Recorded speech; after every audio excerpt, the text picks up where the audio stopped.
Ngiyafisa njengamanje ngiye enkandla nje ngiyohabula ngithole nje some lecture from ubaba uNcamalala. Into eyenziwa ubaba uNcamalala ye-MK into ebaluleke kakhulu for thina as South Africans. Ngoba izwe mangithi ngiyalibuka mina izwe belihamba kahle kahle. Mawungathi nje uyaconnect amadoda. Baningi abantu abekade sebeyinikele kwi-DA.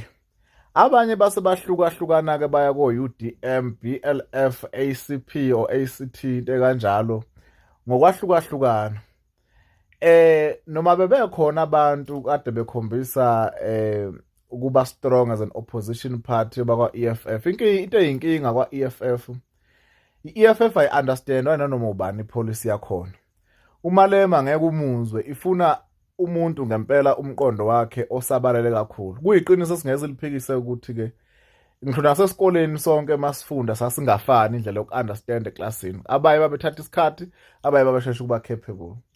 So nakho lapho engikhona. Uma uthi uyabuka u-ANC lo khona kaSiril Ramaphosa ngathini? Ubu neutral, ubuvula izandla ekuthenini i-DA ungasebenzisana nayo. Angifuni ukukhuluma ngenkatha. Inkatha ke since kwathi kwathi toti nje ayinayo inkinga nokusebenzisana nabelumbi. Uyabo? So lokho kusitshela ukuthini kahle kahle. Ukuthi uma ngabe ilentozana i-Democratic Alliance, uma ngabe sisebenzisana no-ANC, bebezokwenza ngokusemandleni abo ukuthi bayawurula ANC. Cabanga besawukwazi ukurula bengakabikho even nangaphakathi. Manje mangabe sebesebenzisana sebeyinto eyodwa eParliament bese kuzokwenzakalana. uNcamalala uyibonile ke lento lena ukuthi kwasetshenzwa kanzima kakhulu lelizwe lelo ukuthi lisuswe kubacindezeli.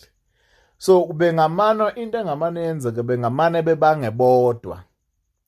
Sibange sodwa la as abantu abamnyama kuphela amandla kodwa akwazi ukucirculate kuthina ngoba alikho iqembu belizokwazi ukupha kahle i-challenge ukhongolose ngendlela okumele ukuthi uyithole ngakhona ngoba ubungagcina mhlawumbe constitute like more than 50% or 51 mhlawumbe ubalance la ko 50 or something, but at the end of the day usarula as a majority. Uku-avoida yonke ke lento lena into ababonayo lento bayisebenzela kanzima and izwe futhi izwe belihamba yazi ukuthi bengithuka isimanga ngizwa kunabantu abasha. Umuntu omusha less than 35 years akutshela ukuthi yena uzovotela i-DA due to this job opportunities yonke leyo nto leyo.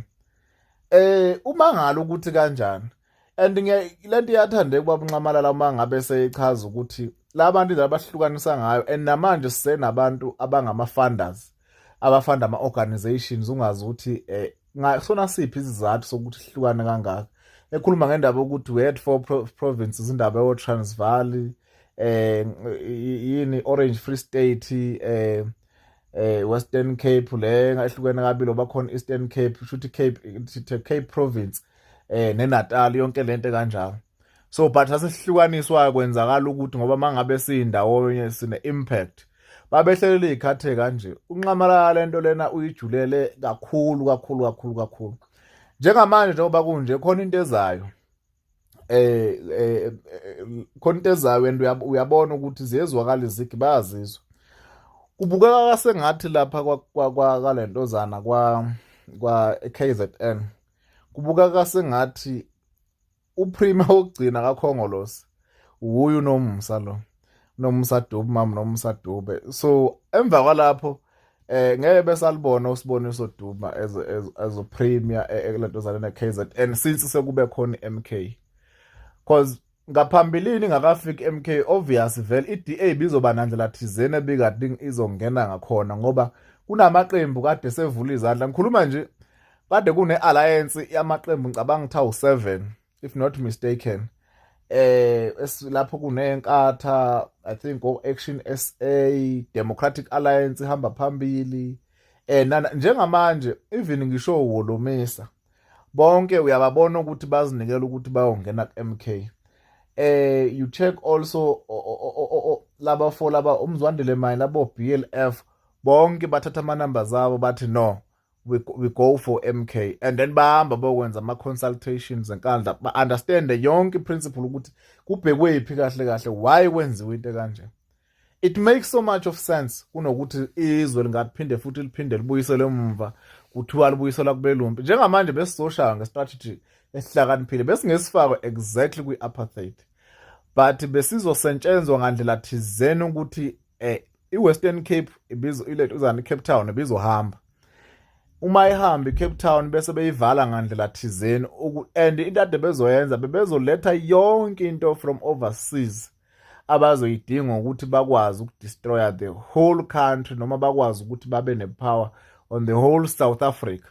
Sigcine singabanga nalo uhwebo lamazwe ngamazwe ase-Afrika, singebanga nayo even necurrency yodwa, ngoba kuyiqiniso lingeliphikisa ukuthi uNcamalala une-idea yokunite i-Africa ye-one currency and one president, but into at this point akakwazi ukui-introduce noma ukukhuluma ngayo ngoba ngeke akwazi ukuthola lama-numbers lawa awadingayo, ngoba akusiwona wonke umuntu ozokwazi ukum-understand. Enga-understandwa mhlawumbe abantu abasha, few yabantu abadala, and abantu abadala bayavota futhi. Enye into, abantu abasha abekho that active ekuthatheni ama-decisions aleli zwe leli, and it was a good move and a good idea, and I wish ukuthi ngizwe uMalema ukuthi ithini i-comment yakhe, but uyakwazi nayo lokhu deep down. I think ingakho ethula uMalema ayikho into enye, into engayidedeli nje ukuthi zidlebeleke engazange mhlawumbe kwabakhona ucopha kalifaka noma into akayisho ngaleyo nto leyo. And ngokubona kwami mina, it going to save us. Yabo lento yokuthi bekuthiwa kumele kunabantu ukuthiwa bazovotela i-DA kanjani yonke lento le, bekuvele ukuthi angifa ngazi bangakanani abantu ngibablockela lawo magama lawo. So umsholozi kungcono lento lena ukuthi mane umbuso ubangwe yithina abantu bala eNingizimu Afrika kunokuthi siubange nabantu sikhompithe nabantu abangasifuni abakwazi ukusidivide, ngoba njengamanje kade ngizokuthiwa kune-rise ntontoni yonke leyo nto le for what and why belokubeka, and mawuthi uyabheka abantu abafanda yonke lento le Stellenbosch, for which reason ukuze kube kanjalo.